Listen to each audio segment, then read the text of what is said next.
Many gamers understandably felt a rush of excitement when they heard that a new Batman Arkham game was in development, followed quickly by disappointment after learning that it would be a VR game exclusive to the Meta Quest 3.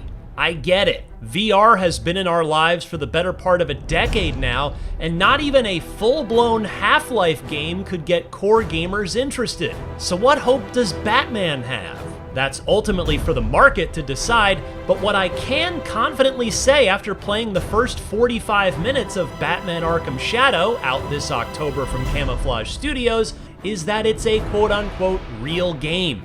Meaning, it's not a 90-minute tech demo like Rocksteady's 2016 PSVR 1 launch game Batman Arkham VR clearly was, though it was quite enjoyable. And I had a really good time that was just getting interesting when my demo ended.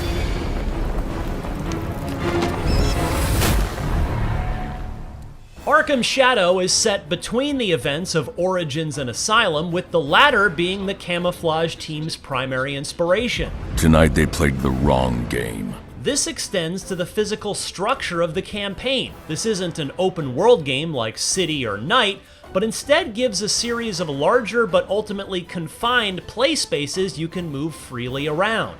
Given the technological and gameplay constraints in VR compared to a flat screen game, this makes sense. But how does it actually play?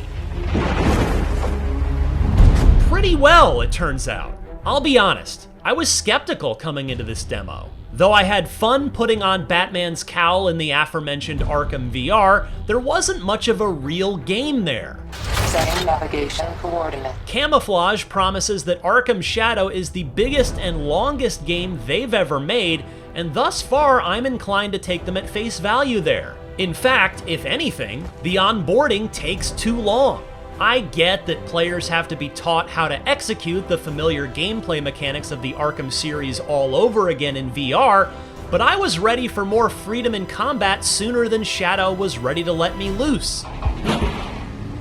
I learned how to sneak up on bad guys from behind, how to punch, how to counter, how to do finishing moves, how to throw batarangs, how to glide down from above, how to grapple up to ledges, how to activate detective mode, how to hang upside down, and how to tie up bad guys from perches. It really is most of the stuff you do in the other Arkham games, but you get to perform the actions yourself with your hands. And you know what? It's pretty fun. At least once you're taught all the moves and get to start stringing attacks together. Was I breaking a sweat? No, this is no Beat Saber, but you do get to throw some punches as Batman in a first-person perspective in VR and enjoy the thrill of taking down a mob of bad guys all attacking you at once. It feels cool to jab an arm out to counter a bad guy approaching from your weak side. It feels cool to grapple up to a vantage point. It feels cool to beat the ever-loving tar out of the dredges of Gotham. But this isn't just a VR punch fest. Myriad Bat characters are here, from Jim Gordon to Harvey Dent and many others, and it's all in service of a story revolving around the Rat King, a new foe in Gotham who wants to bring down the city's elites. And herein lies my biggest unknown with Arkham Shadow so far: its story.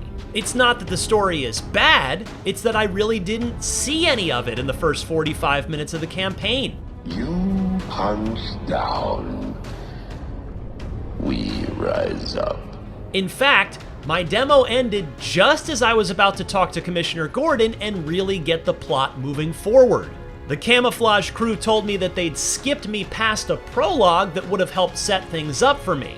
And I don't know about you, but when I think of the Arkham games, I think of two things primarily responsible for making each one memorable: combat and story. The combat is there in a uniquely VR way, yes, but the jury is still out on the story. Still, I've played enough to call this a real Arkham game.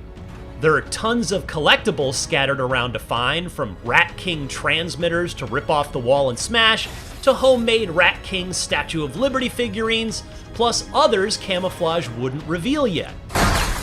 Unfortunately, as expected, the visuals in the MetaQuest 3 are so-so. They're nowhere near as pretty as Rocksteady's Arkham trilogy. That's to be expected in lower power tech like this, but it's nevertheless a bit disappointing. I wouldn't say Arkham Shadow looks bad by any stretch, but this isn't a gorgeous Gotham like we've seen in the rest of the series. So where do I stand after 45 minutes of Arkham Shadow? You know, besides standing literally on the other side of the room where I started, thanks to all my punches, turns, crouches, and stealth grabs. In all seriousness, I'm quite optimistic.